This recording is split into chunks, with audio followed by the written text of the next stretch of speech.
Welcome to Unforbidden Truth. I'm Andrew. This is part two of my interview with Dr. Ann Burgess.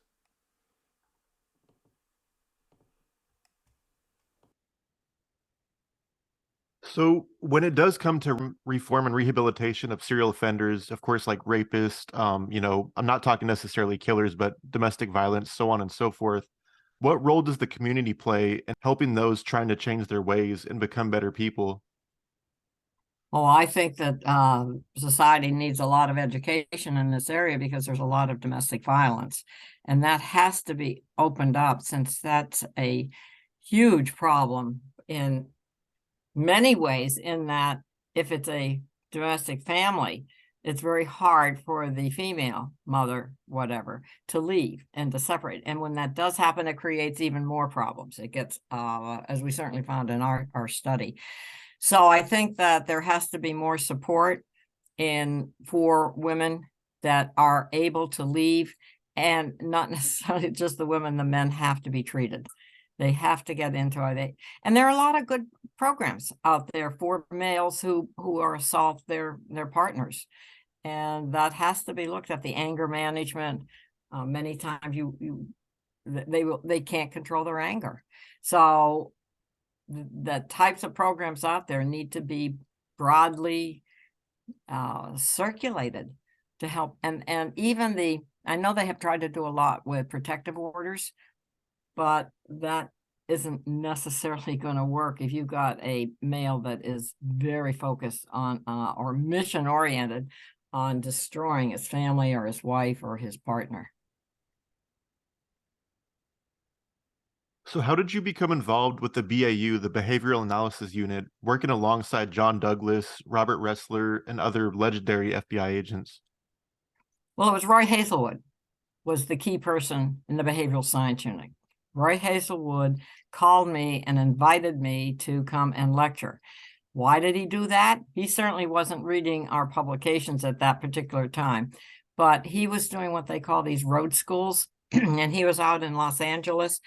And in the group of agents and law enforcement and detectives out there happened to be a nurse detective, Rita Connett. She was still practicing in the emergency room on weekends. And Roy was out there, and he asked if anyone knew anything about rape. He was given the assignment. He was going to have to lecture on this, and he didn't know much about it. He knew about it from hearing about it, but he didn't know about teaching it. So she said, there's someone out on the East Coast. Why don't you give her a call? She's just written an article in our journal, American Journal of Nursing. Roy did. He called me, and when he asked me if I'd come down and lecture, I was hesitant. I was really hesitant because up until that time, I had only been talking with rape crisis, who was pretty much all female, or with nurses in the emergency room. And I thought, I don't know what that's like to talk to a total group of males, because I said, do you have any females agents? And he said, not here at the academy. So I said, okay, I want to see what you have taught them. So I went down, and that started the whole entree, if you will. They would have guest lecturers come in from different areas or specialties. And while we were there, it was actually William Webster, who is now taking over the directorship of the FBI. Very forward thinking, very visionary. And he said, FBI Academy is an academic environment, and they need to be doing research like all the other universities. And so he said, you all better get doing some research. And at the time, the unit chief said to the group, well, who wants to do that? And it was Roy, interestingly enough, who piped up and said he was interested in this phenomenon of autoerotic fatalities. And at the time, people were thinking, well, is that a car accident or what? Auto, thinking they just heard the first part of it.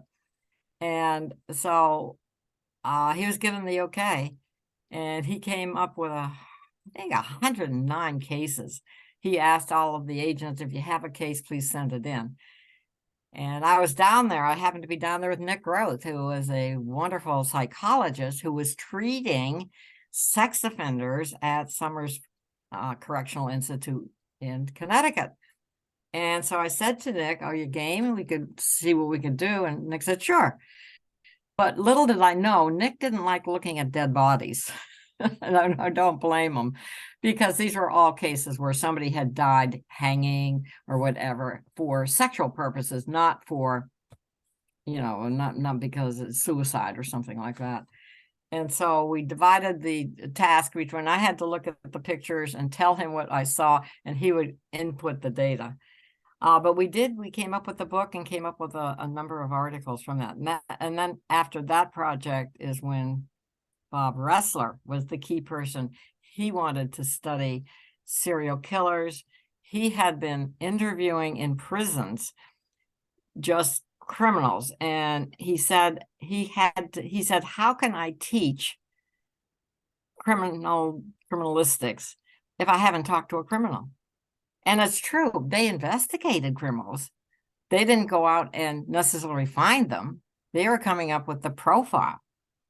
So Bob Ressler was the key person there, not John Douglas, in terms of the criminal personality.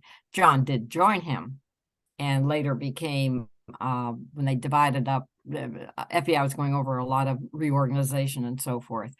And Bob Ressler went off with what they call VICAP.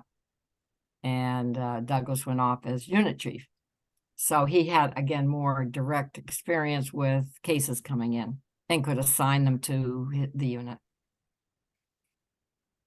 So being that Mindhunter was based out of Quantico, Virginia, I'm just curious, more than anything, what your thoughts were of the show and you being portrayed in it. Well, not just me, the way I was portrayed in it, but all three of us. It couldn't have been more opposing, if you will, or 180. I mean, look at John Douglas was portrayed as this kind of bumbling guy that, did everything Bill Tench said. Whereas Bill Tench was, if I got the names right, was portrayed as having this homicidal child, which I thought was really, really unusual. And then I was portrayed as a lesbian. And I know my son, when he saw, he said, "What haven't you been telling us, Mother?" That was his comment. How do I get, 4 children that way? But anyway, not that I would say this wasn't, they could portray us any way they wanted. So I think that was more their Hollywood heads that were talking. The cases were accurate. And they should have been, because they had all of our interviews. Not the interviews that had been recorded by the agents. So they had the background information. So I thought the actors they got were wonderful in terms of the criminals. But in terms of our backgrounds, I don't know. They just must have thought that was going to increase readership. I don't know. Right, got to sensationalize it a little bit. Yeah, perfectly. Yeah, good word. So for those that are listening that don't know exactly what psychological profiling is, can you explain what it is and what purpose it serves in homicide cases? Well, the profiling piece was not psychological, it was behavioral. And we wanted to make that clear that, as one of the agents said, how can I go out and find a narcissist, or how can I go out and find a borderline character? He said, I can go out and find somebody that's 6'3" or has bushy hair or bushy eyebrows or something, but I can't go out and find a psychological term. Not that that isn't important in terms of once you've got someone and explaining it. So how could you do that? Well, we looked at the crime scene. I mean, when I say we, I'm saying I was the methodologist in this. I was not an agent.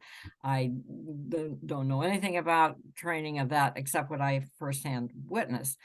But we had these crime scenes, and from a methodology standpoint, we'd put them out on the table, and the agents would go back and forth and look behaviorally at them. What could they tell from the behavior?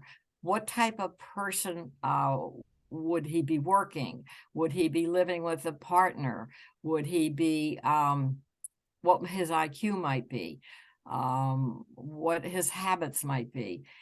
Why he had targeted this particular victim. So if from a behavioral standpoint, that's what the focus was on.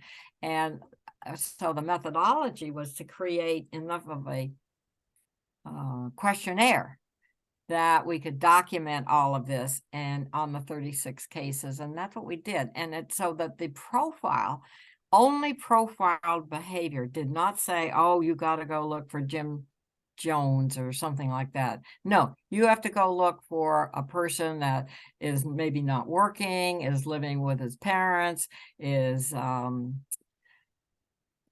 would wear, I don't know, certain kind of clothing, would be a certain height.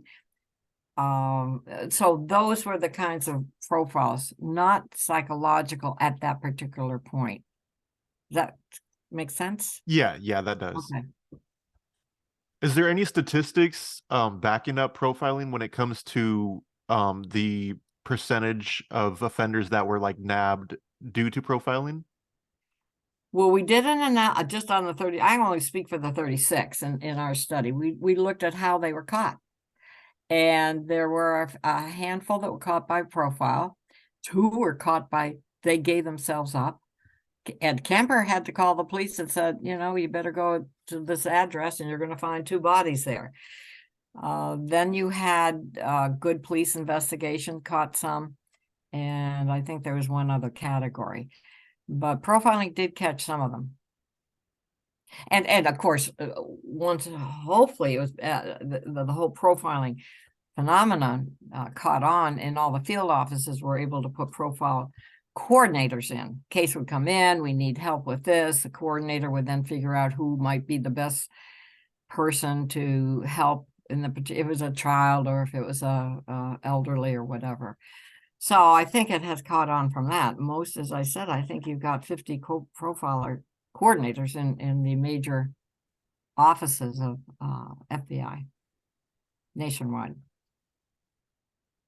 You asked about any studies. We did. Howard Teton, you know, was head of the profiling unit before Bob Ressler interned with him, and they asked him, because he was not involved in the criminal profiling project, and they asked him to evaluate the cases. And it came up with, it was well in the 80s that they were on target for that. That's very good for something that's just starting out. So they did their own internal study. Of course, all of the psychologists and all of the mental health people that had full access to the ones we published, and they were again trying to say, oh, this doesn't work, or what are they're trying to do, this is against people's rights, and et cetera, and that's not true. It was never intended to identify anybody. It was merely given information back to law enforcement who had asked for the profile, and then they would be able to look at all of their suspect lists and say, gee, maybe we better re-interview suspect 1 or suspect 3. And that was a good case, was in Mindhunter, the Mary Dover, well, Devier was the offender, and that was one of the, Mary was her first, and I'm not sure of her last name. Yeah, okay, she's a little 12-year-old that was abducted, raped, and murdered in, I want to say, one of the Carolinas. So you mentioned Ed Kemper a few minutes ago. I know a few months ago, or even a few weeks ago, when the Idaho murders were unsolved, he was, I guess, brought in as like a contributor. Is that right? On the case to help solve it? No, he was brought in. We are in touch, good communication with a journalist you really should have on the show. He has been working with Ed Kemper for, I think, the last 3 years, and he visits him regularly. So knowing that, we said to Greg, why don't you see, this is before they had identified a suspect. I said, why don't you see what Ed Kemper would suggest in the case? Because that had happened with Ted Bundy. Ted Bundy was brought in on some cases, you know, obviously years ago. So Greg said, sure. And he said, but there's nothing out there that I can take him. I said, well, there is all that was being published at the time was the outside of the building, the house, member, and the cliffs. And so I said, just take him the photos. We sent him the photos. They were on the internet. And so he did. And he met with them. And first of all, Ed Kemper said he did not have access. He did not know the case because he only got local radio, I guess. They don't, he didn't have a TV or anything. So he knew nothing about it, which was good in that term. So he looked at the photos, and guess what he said? I was right on. He looked at the cars, and he said, "Who do these cars belong to?" Remember, they had a photo where they had the back of the house, I guess. And how did the current suspect get picked up? His car. I mean, that was one of the things. Remember the white Hyundai or something, whatever. So, and then he said, he did say some other things, of course. I think Greg asked him, he said he would never have, I can't exactly remember now, I'd have to go to my notes, but he made a couple of other really interesting comments. And we often have thought about when you have a case that doesn't have any suspects, of using their input. You know, isn't it as good as perhaps any other citizen, if you will, even though they're incarcerated. So I just thought that he picked up on the car was fascinating. Yeah, I've always found it interesting that the FBI have used other serial killers to catch other serial killers. I think that's super fascinating to me. Sure. Well, those the ones that don't forget in computer work, you want the ones that they get caught for invading computers and so forth. They're the best ones to help in terms of how do you get in and out of programs. They use those all the time. Not necessarily, I don't know about FBI, but I know about corporate America often can use it. Where they've hacked in. How do they hack in? How, what do they have to change? So how are you spending your time these days? Are you still working in the field, or are you enjoying retirement? No, I'm not retired. I'm still full-time at Boston College. I teach 4 classes. I have students. I have meetings.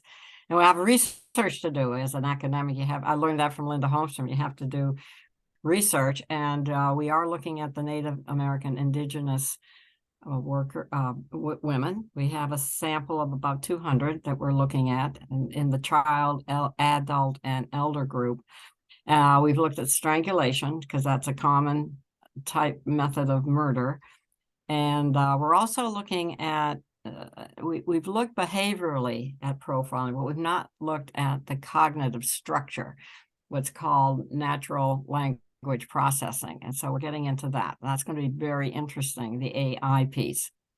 So that's some of the research that I'm doing. And of course, we're going to write a second book. We're in process with that. What's the second book about? It's going to be more my cases, not necessarily. The others was on the criminal personality study out of Quantico. This will be on cases that I've testified on. That sounds just like personal experiences and whatnot. Yes, yeah. What's expert testimony like kind of format? So where can people find your book and keep up to date with what you have going on social media? Oh, okay. The Killer by Design. That's with my co-author is Stephen Constantine, and that it can be found on, I guess, Amazon, any type. It's a Hachette published book, and the second book will be also from published by Hachette. In terms of the research, we're publishing right now in journals to get approval, so to speak, peer approval, and then the research goes on. And there is going to be a documentary on the Killer by Design book, and that will be coming out by Hulu. So before we conclude this interview, is there anything that you'd like to talk about or plug that we haven't covered yet? I am interested in what you do in terms of interviewing persons, right? I'm correct? Oh yeah, I'm still at it. Yeah, well, you're still at it. Because I had a case that I'm not sure you could interview him yet because he's on death row. And it's a question of, can you commit a murder and not remember it, and yet do other things after the murder that you do remember? And I'm interested in it because a lot of times people will say, well, the murderer, he says he doesn't remember it. Well, that's what they all say. But I'm not convinced that's what they all say. And I'm not convinced that there isn't some kind of some mechanism that does that, because this particular case, he confessed. He knows he did it, but he doesn't remember the murder. He doesn't remember what he did after the murder. And when his appeals are done, I would love to have him interviewed by you, since you've done many others, and I bet he would agree to it. But as I said, it's too premature, because the appeal process, you really need to make sure the appeal process is totally over if he's going to go to a online interview. So I still think, well, to answer your questions, I think there are a lot of questions we don't know about people that commit these type of crimes that we must continue to study. That's always been my belief. Yeah, people always ask me what's the most common denominator between serial killers that you can pick up on, and I always say the common thing, childhood and mental illness, but besides that, there's nothing really common among them other than like strangulation or stabbing or shooting or whatever. So there is still a lot to learn. Especially the weapon. Why do they pick the weapon? The weapon is important. Who the victim is. I mean, there are just so many questions that I think need to, and I think that's why your work is important, to see if you can get that, because at least your work gets publicized. I mean, people can go online and look at it. We're seeing if we can learn something from your interviews with offenders. So you have to keep up your work. We have to keep our work with victims, certainly, and the families. I think the other point I'd make is we far too often forget that the offender has a family. So what does it mean to be a wife or a child of someone who has especially been a serial killer, right? And that's why I think Carrie Rawson is so brave to come forward. She was the daughter of BTK killer, and to come forward, she said that was such a terrible experience for her to be. What was she doing? She was making a chocolate cake, and the FBI showed up at her door to tell her father was a serial killer. And to this day, she doesn't like the smell, if you will, of chocolate. So I can't blame her, though. Yeah, I think we need to include them. It certainly is not any. We don't know enough about families where there has been a horrific crime committed. And they can prove and tell us, which Carrie does. She does talk a lot about her father and how much was what he said is true versus not. They're the ones that can kind of put a limit on what you can believe or not. Right. And I've most recently started interviewing, offenders, family members, and victims of violent crimes. Like I recently interviewed Rowan Richards. She was a survivor of the James Holmes shooting.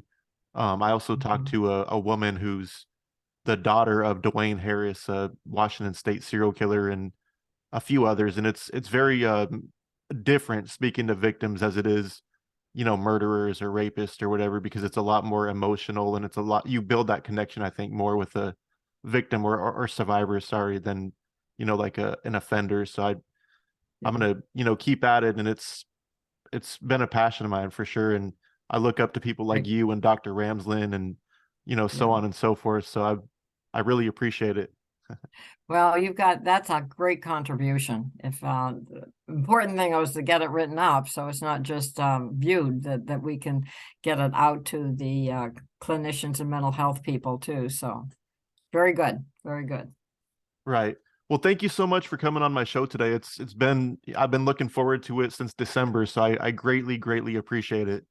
Well, thank you for the invitation. I've thoroughly enjoyed it too. And you'll let me know the link and all of that at some point. Oh yeah, I definitely will. Yeah, great. Okay. Bye-bye. Bye-bye.